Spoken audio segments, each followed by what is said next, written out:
ಈಗ ಇಂದಿನ ಪತ್ರಿಕೆಗಳ ಇಣುಕು ನೋಟ.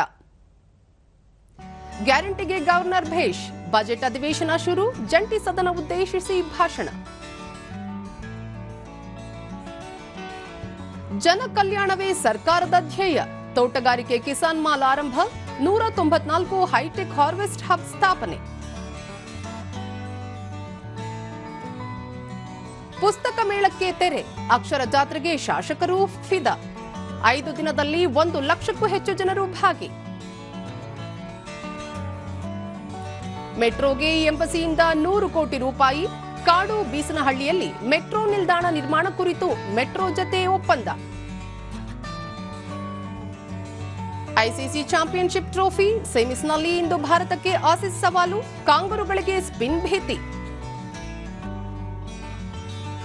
ಇವು ಇಂದಿನ ಪತ್ರಿಕೆಗಳ ಪ್ರಮುಖ ಸುದ್ದಿ. ಉಳಿದಂತೆ ಮೇ ತಿಂಗಳಲ್ಲಿ ಸಿಂಹಗಣತಿ, ಗುಜರಾತಿನ ಗಿರ್ ಅರಣ್ಯದಲ್ಲಿ ಮೋದಿ ಸಫಾರಿ.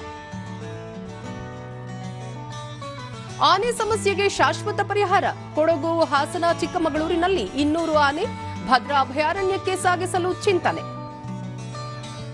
ಶಾಲಾ ಮಕ್ಕಳಲ್ಲಿ ಮೊಬೈಲ್ ಫೋನ್ ಬಳಕೆ ಸಂಪೂರ್ಣ ನಿಷೇಧ ಹೇರಿಕೆ ಅಸಾಧ್ಯ, ದೆಹಲಿ ಹೈಕೋರ್ಟ್ ಅಭಿಮತ.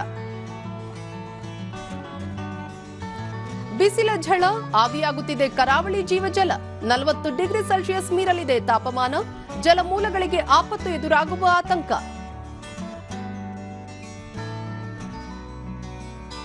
Masters chess, ಭಾರತೀಯರದ್ದೇ ಪಾರಮ್ಯ,